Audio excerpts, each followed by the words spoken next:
Hey y'all, Fallen Nomad here, welcome back to the channel. So this is going to be part 2 of our How to Admin a Server on ARK Mobile series. And this is going to be a super short one because we're going to go over the in-game admin manager, not the console, the manager, and a little bit of tips and tricks that you will need to know. So I've already logged into my server. As I said before, this is a live PvP server, so there are people over there. I'm just going to move a little ways away from them.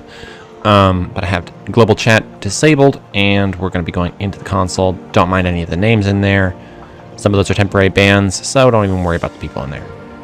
So we're going to go to our backpack and the settings tab, and we're going to hit admin manager. Now you do need to set up a password for your admin manager in your Nitrado dashboard, which will be handled in the next video. But for now, you're just going to sign in. What you have here is the basic admin menu. This is going to be essential for all of your backend.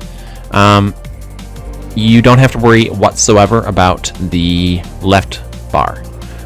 You might use this occasionally for checking max structures in the range or the total structure count on the server, things like this, if you're trying to manage server lag or things like that if you have spammers. That is a thing. So I can't say you shouldn't use it at all, but you're hardly ever going to use that sidebar. So the bar on the left, don't even worry about it.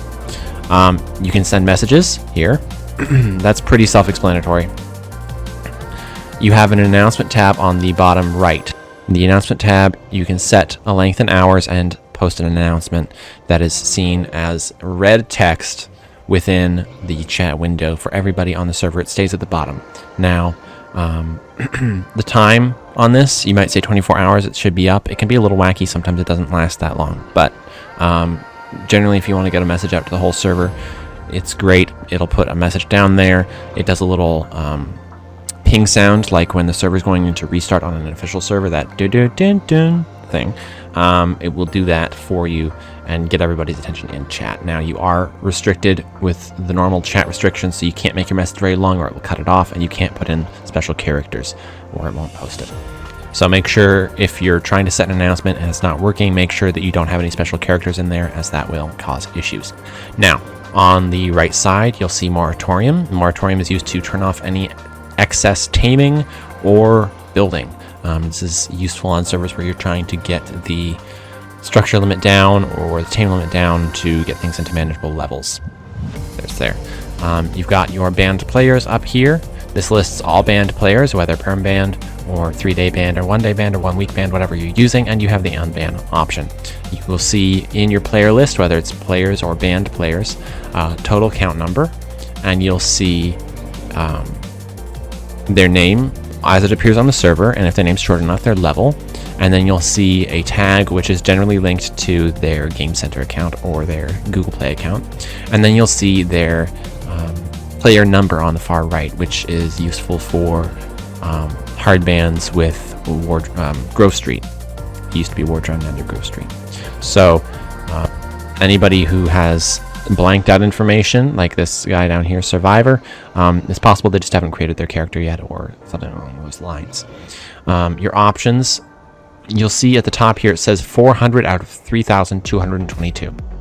Because this list is not all of the players on your server.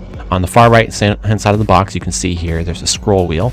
You can use that to scroll up and down the list, but if you can't find anyone, it's because they're not listed in your list. They are, however, part of your server, so you have to type in their name. Now, if you are adminning a server and you need to search out players, very often players will use special characters as names or foreign languages as names, hoping to stump you. There are a number of tools you can use to get names, reverse image lookups, Google searches. You can add a secondary keyboard onto your phone, and through some trial and error, you can actually become a little bit fluent in what characters produce what with like the Chinese keyboard and things like this. And there are a couple other ways. I'm not going to share all of my secrets in this video because I don't want the hackers and people that I have to ban to really adapt and make my job just a headache. And I have some tips as well, or some tricks that I use for locating people's Game Center accounts even when they're trying to hide it. But I don't want to get into that. But this list is fluid, and the thing to remember is you need to player filter if you're trying to find somebody and you don't see them in the list. It doesn't mean they're not on your server. but that number at the top, 400 out of 3,222, that's as many as are displayed in this list, so you don't have everybody there. When you select a player, you have options. You can mute and unmute them in chat down below. I very, very seldom use this. I might actually start using it more. I've been thinking about chat mutes on people who are abusive in chat frequently. That way I'm not banning people, because name change ticket means people can impersonate one another and say bad stuff in chat. I don't want to ban people for that, but I could chat mute an account, and I think that would be perhaps appropriate. So I am considering that. I don't know if mutes show up in a sidebar. I doubt they do. You probably have to just go to that person manually and unmute them, so keeping a mute and unmute list might be wise, but I'll experiment with that more as we go. The teleport button. The teleport button is great. It allows you to teleport to somebody's location. Now, this does not work if they are dead, but it does work if they are in the mesh. So if you have a mesh base that you're trying to get to and you don't want to spend all the time trying to mesh it yourself to get in there and wipe it, you can see if anybody's online from that tribe, or if there are any bodies laying in there, and try to teleport to them, and that will get you inside the mesh and you can do your work without having to spend all that time getting in there. A lot of people who are hacking especially are smart, and they'll kill themselves when they log off, and that's fine. You can still ban them, you just can't teleport to them. The update button will update the list. We'll add more people to it, so you can use this to fill it out entirely. It makes scrolling the list nearly impossible, but if you have no other options, if you really, really, really cannot find a name with the keyboard, you can manually find this. This is one of the tricks I use when somebody thinks they're smart and using a special character name. Just hit the update list over and over again until it fills out all your players, and then go in there and find them manually. So that's awesome. The ban button is pretty self-explanatory. If I attempt to ban myself, you have a reason for ban. This follows chat rules, so again, no special characters, and it has to be chat text length, which is like 15 characters or something, I don't know. You have the options of 1 day, 3 days, 7 days, or forever, so that gives you some options there, some flexibility. Now, the ban tool is occasionally buggy if the ban tool does not work for somebody who is online. Like if I wanted to ban Slig right now, as a random non-specific example, I don't know Slig, maybe he's a great guy or a great girl, but if I wanted to ban Slig and I hit ban, there's a potential that he would not fall over and be banned. He might still be in server, and he would be added to the ban list and would not be able to log back in, but for whatever reason, the server's having trouble kicking him. This has happened to me very rarely, but it does happen, and when it happens, it's frustrating.